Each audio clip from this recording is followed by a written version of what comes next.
حوزہ علمیہ Najaf Ashraf کی معروف شخصیت استاد بزرگوار قبلہ آیت اللہ نسیم عباس رضوی صاحب تب تک ہمارے ساتھ لائن پر موجود ہیں۔ جیسا کہ آپ جانتے ہیں کہ اس معاشرے کے نوجوانوں کے لیے امام مہدی ایک روشنی ہے،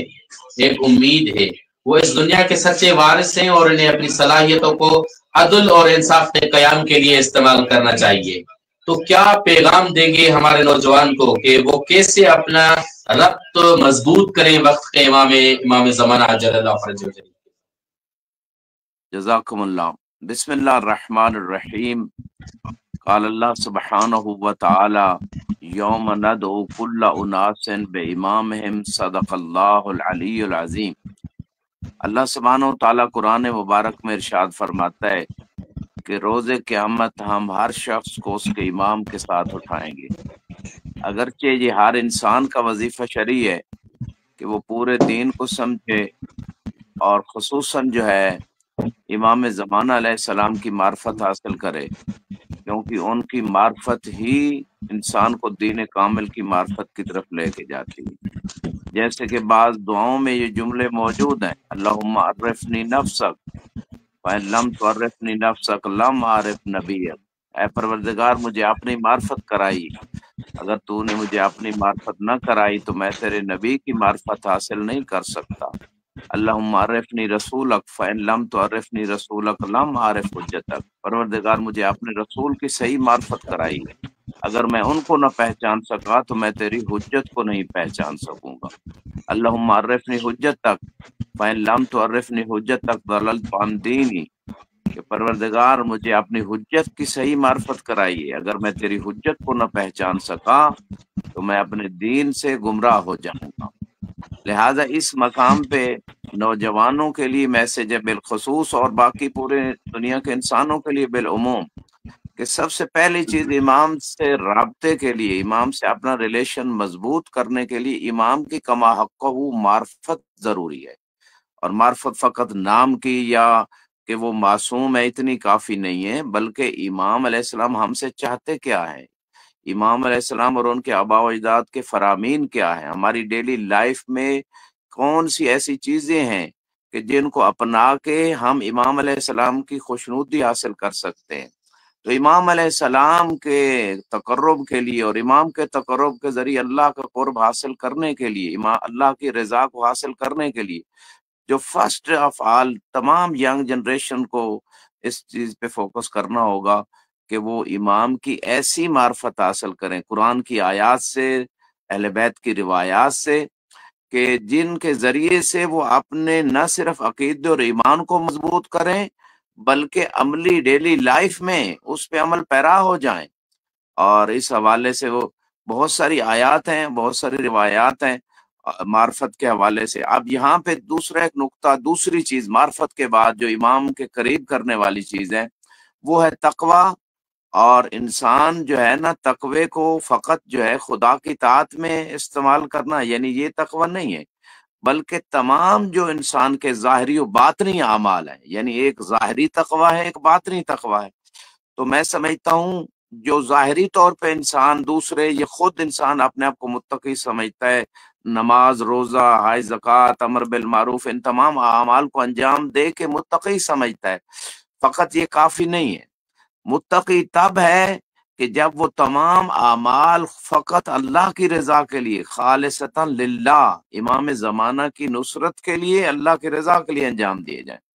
کوئی اور انسان کو جزا مطلوب ہی نہ ہو۔ تو یہ دوسری چیز ہے معرفت کے بعد جو امام کے قریب کرنے والی ہے، وہ ہے تقوی اور اخلاص کے ساتھ اعمال دین کو اور تمام واجبات اور مستحبات اور اسی طرح حرام کاموں سے بچنے کو انجام دیں، کیونکہ جو اللہ کے لیے ہوتا ہے اس کام میں برکت ہے، وہی چیز قابل قبول ہے۔ امام علیہ السلام ایک مقام پر ارشاد فرماتے ہیں، من سرہ ان یکون من اصحاب القائم، کہ جو شخص یہ چاہتا ہے کہ قائم علیہ السلام کے اصحاب میں سے ہو، فلیعمل بالورع، بعض روایت میں ہے کہ ورع اور تقوی کو اختیار کرے، یعنی حرام کاموں سے بچے، محاسن الاخلاق، فرمایا تیسرا کام یہ ہے انتظار کے ساتھ، تقوی اور ورع کے ساتھ اچھے اخلاق کو اپنائے۔ اچھے اخلاق فقط ظاہری چہرے کو حشاش بشاش رکھنا نہیں ہے، یعنی انسان کے اندر کی جو روحانی حالت ہے، یعنی حسد سے بچے، تکبر سے بچے، مومن کو اذیت دینے سے بچے، مومن پہ بہتان اور تہمت لگانے سے بچے،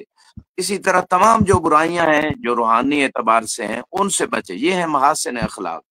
وہ منتظر، امام فرماتے ہیں یہی سچا منتظر ہے کہ جو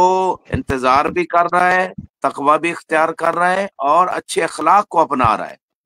اور یہ دوسرا عمل ہے، تقوی اخلاص کے ساتھ زندگی گزارنا، خدا کی اطاعت میں رہنا، اور معرفت پہلا عمل امام کے قریب کرنے کے لیے. اسی طرح تیسری چیز جو امام علیہ السلام کے قریب کرنے کے لیے نوجوانوں کو اپنانی چاہیے وہ ہے دعا. دعا جو ہے یہ سلاح المومن بھی ہے جیسے بعض روایت میں، اور قرآن میں ہے ادعونی استجب لکم، مجھ سے دعا کرو میں جواب دوں گا. پروردگار یہ فرما رہا ہے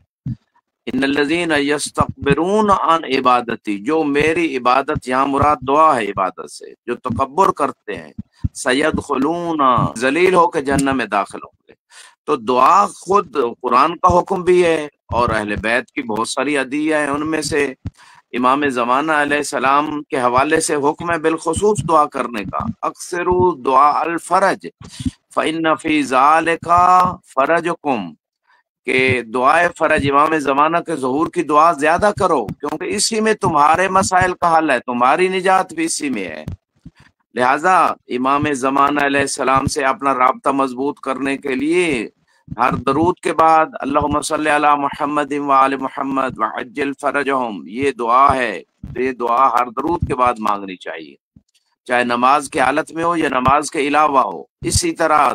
اللہم کن لولیک الحجت والی دعا، مشہور دعا، اس دعا کو زیادہ مانگنا چاہیے. اسی طرح اور دعائیں ہیں جیسے دعائے عہد ہے. امام علیہ السلام فرماتے ہیں کہ من دعا بہذا العہد 40 صباحا، کہ جو شخص 40 دن دعائے عہد کو پڑھتا ہے اور صدق دل سے اخلاص سے پڑھتا ہے، یکونو من انصار قائمنا، ہمارے قائم کے انصار میں سے ہوگا یہ شخص. 40 دن دعائے عہد مفاتیح الجنان میں موجود ہے. امام کے ساتھ ایک عہد، ایک وعدہ کیا جاتا ہے کہ اس عہد پہ انسان ان الفاظ پہ غور و فکر کرے اور اس عہد کو نبھائے. اور اسی طرح دعائے عہد کے علاوہ دعائے ندبہ جمعے کے دن غالباً پڑھی جاتی ہے اور ایام بھی ہیں. دعائے ندبہ میں امام کے ساتھ سرگوشیاں کی جاتی ہیں، لہذا اس دعا کو بھی ترجمے کے ساتھ مومنین پڑھیں، نوجوان حضرات اس دعا کو پڑھیں. دعا انسان کا رابطہ امام سے مضبوط بنا دیتی ہے، امام کے لیے دعا. اسی طرح امام علیہ السلام کی جو ہے نا کے لیے صدقہ دینا، ان کی حفاظت کے لیے صدقے کی روٹین، جب بھی ڈیلی صدقہ دیں، تھوڑا دیں زیادہ دیں، امام کا صدقے کی نیت پہلے کریں. یہ امام سے قریب کرے گا، امام کی محبت کی طرف لے کے جائے گا. جیسے میں نے کہا پورے دین کو سمجھ کے تقوی اختیار کرنا، اخلاص سے زندگی گزارنا، یہ ہے سچا انتظار اور امام کے قریب کرنے والی چیز ہے. اسی طرح امام کی معرفت، اور معرفت کے بعد امام کی طاعت، جیسے میں نے پہلے بھی کہا، یعنی طاعت ایک ایسا جنبہ ہے کہ آپ کی 24 گھنٹے کی لائف جو ہے اس میں آپ کا دیکھنا، آپ کا سننا، آپ کا سوچنا، آپ کا بولنا، آپ کا کھانا پینا، سونا، تمام اعمال جو ریلیشنز بندوں سے ہیں یا اللہ سے، وہ فقط اللہ کی رضا کے لیے اور امام علیہ السلام کی طاعت کے لیے ہوں. اطیعوا اللہ واطیعوا الرسول واولی الامر منکم، کہ اللہ کی اطاعت کرو، رسول کی اطاعت کرو اور صاحبان امر کی اطاعت کرو. تو اطاعت اگر ہوگی تو امام سے رابطہ پیدا ہوتا چلا جائے گا روحانی طور پہ بھی، اور امام کا قرب، امام کی دعا، امام کا استغفار ہمارے لیے شامل حال ہو جائے گا. اور امام علیہ السلام کی جو ہے نا اذیت وہ شخص دیتا ہے کہ جو ڈیلی گناہ کرتا ہے، چاہے حقوق اللہ کے حوالے سے، چاہے حقوق العباد کے حوالے سے، کیونکہ ہمارے اعمال امام دیکھتے ہیں، ہمارے اعمال پہ امام کی نگاہ ہے. قرآن میں بھی یہ بات موجود ہے، روایات میں بھی موجود ہے. جیسے کہ اللہ سبحانہ وتعالیٰ نے فرمایا قُلْ اعْمَلُوا فَسَيَرَى اللَّهُ عَمَلَكُمْ وَرَسُولُهُ وَالْمُؤْمِنُونَ، عمل کرو، اللہ تمہارے عمل کو دیکھتا ہے، رسول دیکھتے ہیں، اور مومنون سے مراد 12 ائمہ دیکھتے ہیں. لہذا ہمارے اعمال پہنچتے ہیں ان کے پاس، وہ جب دیکھنا چاہیں دیکھتے ہیں. تو نوجوان حضرات جب میڈیا پہ بیٹھے ہوں، جہاں بھی مشغول ہوں، انہیں چاہیے امام سے تعلق اگر وہ مضبوط بنانا چاہتے ہیں تو ہر وقت ان کے دل میں رہے کہ میں امام کا خادم ہوں، امام کا نوکر ہوں، امام کے انصار میں سے بننا چاہتا ہوں، لہٰذا مجھے چاہیے کہ میرے اعمال 24 گھنٹے خلوت و جلوت کے اعمال ایسے ہوں جس سے امام راضی ہو جائیں، امام علیہ السلام خوشنود ہو جائیں۔ اور اس حوالے سے باقاعدہ امام علیہ السلام کا ایک فرمان ہے، ان اعمال البر لتقرب الی اللہ وتقرب الی امامکم، معصوم فرماتے ہیں کہ جتنی بھی نیکیاں کے جتنے بھی اعمال ہیں نیکیوں کے، ان تمام اعمال کا نتیجہ یہ ہے کہ وہ آپ کو اللہ کے بھی قریب کرتے ہیں اور آپ کے امام کے قریب کرتے ہیں۔ تو لہٰذا جتنے نیک اعمال ہم انجام دے سکتے ہیں، خصوصاً نوجوان حضرات، ان کے اندر ایک انرجی ہے، ایک ہمت ہے، ایک حوصلہ ہے، ایک لگن ہے، ایک جذبہ ہے، ایک ولولہ ہے، وہ اپنی تمام جتنی ایبلٹیز ہیں، چاہے ذہنی اعتبار سے، جسمانی اعتبار سے، مالی اعتبار سے، ریلیشنز کے اعتبار سے، دوستی کے اعتبار سے، ان تمام صلاحیتوں کو یوز کریں، اجتماعی و انفرادی صلاحیتوں کو یوز کریں خدا کی رضا کے حصول، امام علیہ السلام کے قرب کے لیے، امام علیہ السلام کو راضی کرنے کے لیے، چونکہ امام کی رضا میں اللہ کی رضا ہے۔ لہٰذا وہ نیکیاں کیا ہیں؟ واجبات کی ادائیگی وقت پہ ہو، نماز ٹائم پہ پڑھیں، روزوں کو انجام دیں، حج اگر واجب ہو جائے، اسی طرح زکوٰۃ و خمس، نیکی کی طرف بلانا، برائی سے روکنا، ہر وقت امام کو یاد رکھنا، امام علیہ السلام کا میسج لوگوں تک پہنچانا۔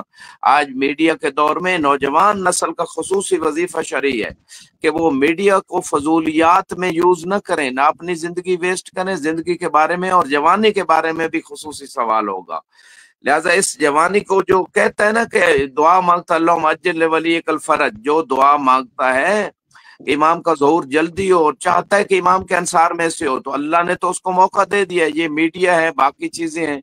اس کے ذریعے سے امام کا میسج لوگوں تک پہنچائے، امام کی معرفت لوگوں کو کروائے۔ 7 ارب آبادی میں کتنے لوگ ہیں جو امام کو جانتے ہیں، یہ امام کی کما حق و مقام کو جانتے ہیں، امام کی ضرورت اور اہمیت کو جانتے ہیں۔ ڈاکٹر اقبال اس زمانے میں یہ بات کر گئے جس زمانے میں میڈیا بھی نہیں تھا اور مسلمانوں کی تعداد بھی بہت کم تھی۔ کہا دنیا کو ہے اس مہدی برحق کی ضرورت، اور جس کی نگاہ زلزلہ عالم افکار۔ تو وہ بتا گئے ڈاکٹر اقبال اس زمانے میں کہ پوری دنیا کی جو تھیوریز ہیں، جو نظریات ہیں، وہ کامیاب ہونے والے نہیں ہیں۔ اگر کوئی تھیوری، کوئی نظریہ کامیاب ہونے والا ہے، عدالت قائم کرنے والا ہے، مظلوموں کو ان کا حق دلانے والا ہے، تو وہ ہے امام زمانہ مہدی علیہ السلام، جو نظریہ اور دین لے کے آئیں گے، وہ دنیا کو نجات دلانے والا نظریہ ہے۔ لہٰذا اس میسج کو عام کریں۔ اور یہاں پہ جیسے کہ مولا علی کی آخری وصیت میں بھی کُونَا لِلظَّالِمِ خَصْمًا وَلِلْمَظْلُومِ عَوْنًا، امام چونکہ عدل و انصاف کے لیے آ رہے ہیں، نوجوانوں کا وظیفہ ہے کہ وہ ظلم کے خلاف کھڑے ہوں۔ اگر نوجوان ہی نہیں کھڑے ہوں گے، جہاں جس صورت میں ظلم دیکھیں اس میں آواز زبان سے بول سکتے ہیں، یہ میڈیا کے ذریعے لوگوں کے اندر معرفت لا سکتے ہیں، کوئی بھی سورسز ہیں، مظلوم کے ساتھ رہیں، ظالم کے خلاف کھڑے رہیں۔ نوجوان اگر چاہتے ہیں کہ امام کے واقعاً انصار میں سے ہوں، تو اس دور میں جو سابقہ دوار سے بہت آسان دور ہے، جو آئندہ امام زمانہ کا جب ظہور ہوگا اس وقت بھی بڑی بڑی مشکلات آئیں گی۔ جو اپنے آپ کو آزمانا چاہتا ہے نوجوان کہ میں امام کے ساتھ کھڑا رہوں گا یا چھوڑ جاؤں گا یا فرار کر جاؤں گا، یہ امام کی نصرت نہیں کروں گا، آج کے دور میں مظلوموں کا ساتھ دے، ظالم کے خلاف کھڑا ہو، زبان سے، اپنے مال سے، اپنی جان سے بھی جہاں ضرورت پڑے۔ تو میں یہ کہنا چاہتا ہوں کہ نوجوانوں کا بڑا بیسک رول ہے اس دور میں، بڑی بڑی کانفرنسیں کروائیں، میڈیا پہ بھی، میڈیا سے ہٹ کر ہر شہر میں، ہر کریا ہر محلے میں امام زمانہ کے حوالے سے پروگرام، نوجوانوں کا خصوصی اس حوالے سے یہ کام ہے۔ اور پھر امام کے جو ایام ہے، جیسے کہ یہ ایام گزر رہے ہیں، امام 15 شعبان کی آمد جو ان کی ہے،